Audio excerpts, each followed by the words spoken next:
Братя, часът на нашето съединение удари. Чуждото румелийско правителство, което ни тежи от 6 години, е съборено.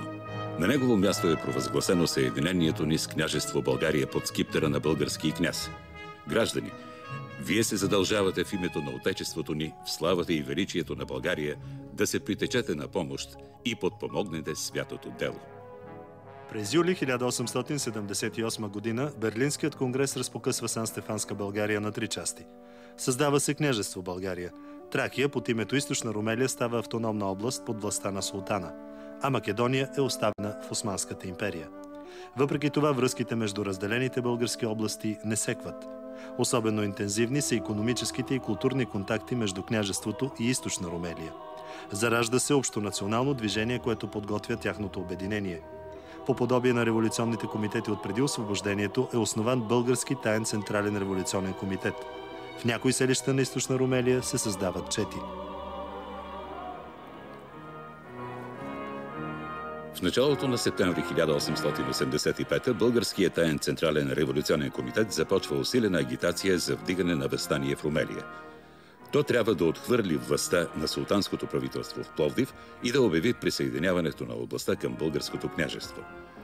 Бунтовете започват най-напред на 2 септември в Панагюрище, някогашната столица на априлското въстание. Без да имат известие от Централния комитет, 3 панагюрци – Събко Милков, Тодор Симеонов и Андон Орешков – развяват специално приготвено знаме и с гърмежи възвестяват съединението. Почти цяло Панагюрище е разбунено, но междувременно властта арестува инициаторите и конфискува знамето. Малко след това 2000 души обсаждат сградата на околийското управление и принуждават околийския началник да освободи 3 задържани. 2 дни по-късно, на 4 септември, жителите на село Голямо Конаре свалят източно-румелийската власт и също въстават. На 5 септември вечерта генерал-губернаторът Гаврил Кръстевич свиква спешно заседание на румелийското правителство в Пловдив, за да обсъди напрегнатата обстановка в областта.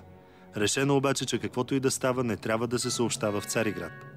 В нощта срещу 6 септември източно-румелийските дружини, които се намират на маневри извън Пловдив, са извикани в града, за да охраняват правителството от въстанниците. Но вместо това, в 2 часа след полунощ, началникът на военния лагер майор Данил Николаев заклева войниците във вярност към българския княз. После дружините влизат в Пловдив и се насочват към конака на генерал-губернатора.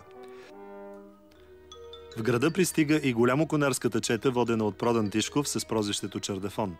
От името на Българския таен централен революционен комитет Захари Стоянов и Иван Андонов съобщават на генерал-губернатора Гаврил Кръстевич, че е свален от власт и трябва да напусне страната.